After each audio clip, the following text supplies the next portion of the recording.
You. So my baby is learning her letters. She recognized the letters and she got letters on the thing. So, okay. I.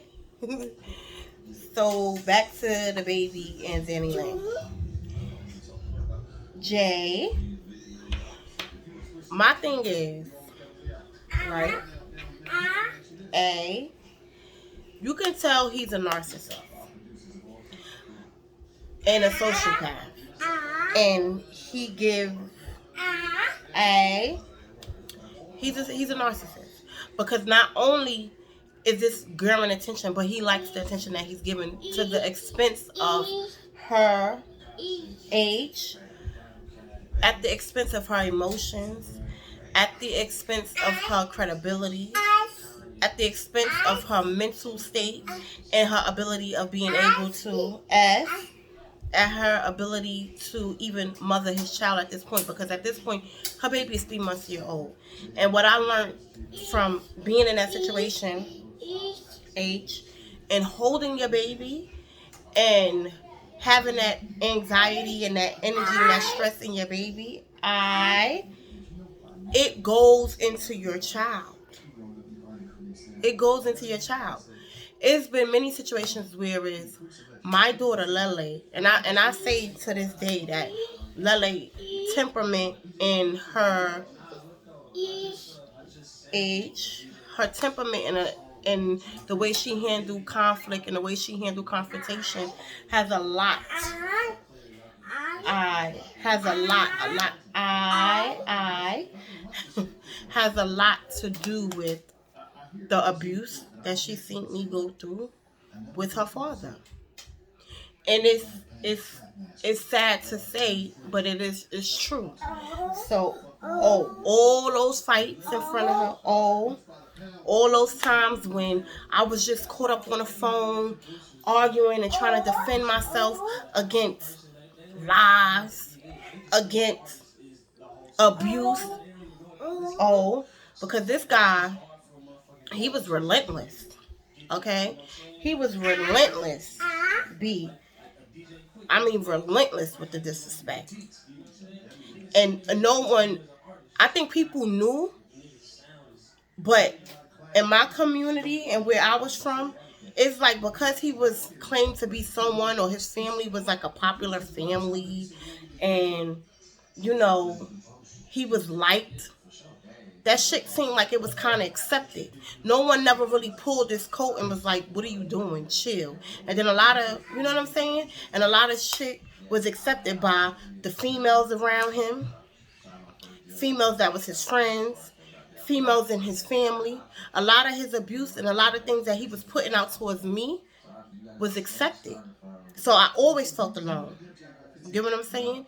And even when my family tried to like step in and do stuff, I felt like it was just like too much shit. And just the way that I was feeling like I can handle it. But after a while, I realized I could not handle it. I could not even be bothered with this. I could not even take it no more. To where it's that type of man, and I know probably this girl probably won't never see this. Because I'm just me, you know what I'm saying? She probably won't never see this. But being a woman and actually going through that, the only way, and I mean this wholeheartedly, the only way to get away from a narcissistic, abusive, toxic man is to literally leave them alone. You cannot have no dealings with them. And it's even harder when you have a child by them, because now you have to make this painful decision when you've been making a decision this whole time to deal with this because you have a baby with them, and you're hoping that, okay, the baby and the love of the child will be enough, but it won't be. And then you realize, okay, now your child is getting older and they're starting to really see this, right? And see and feel and take on this energy from this person. You have to make a real strong decision, and you got to let the whole thing go. You just got to let it burn.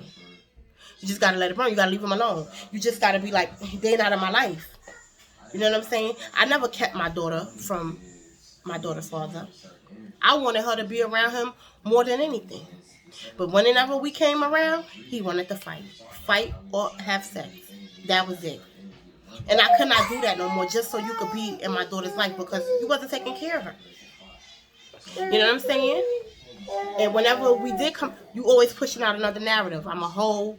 I'm a slut. My baby not yours. Oh my, that's why my family don't take care of your daughter and all of this. I never needed no man or no family member or no family to take care of my daughter. You know what I'm saying? So you just have to let it go. You just gotta let it go. You cannot stay. You cannot continue to try to be like, oh, I'm doing it for my family. No. Them type of personalities, them type of people, they don't care about nobody. And just as soon as you leave them alone and let them go, they just go on about their life because they narcissistic like that. They don't even care. And I know that. Once I literally left my daughter's father alone and it was over, no more SCX, no more you have access to me, no more you could call me and or you crying out because you need me or you miss your child and I want my family and I'm going through all of those crazy things just so you can have a hold and a pull on me. Once I said I don't care, you can't have that access to me, they just go on about their life. Never look back. Never look back. The narcissists never look back. Don't check back 5, 10. They go on and be narcissistic somewhere else. Because they don't have no emotion. They don't have no depth to their soul. They don't care about nobody else but their self. It's all about their ego. It's all about what they want, what they need. They don't care about nobody at no expense. They do not care about your feelings. They will not care about your child's feelings. So if you have a baby by a narcissistic, abusive, toxic man, I'm sorry to say, but your child might be better off growing up without them and you moving on in your life and your child so your child won't grow up in that type of situation because it's not going to work. It's not going to work. And I'm saying that from experience. It ain't going to work.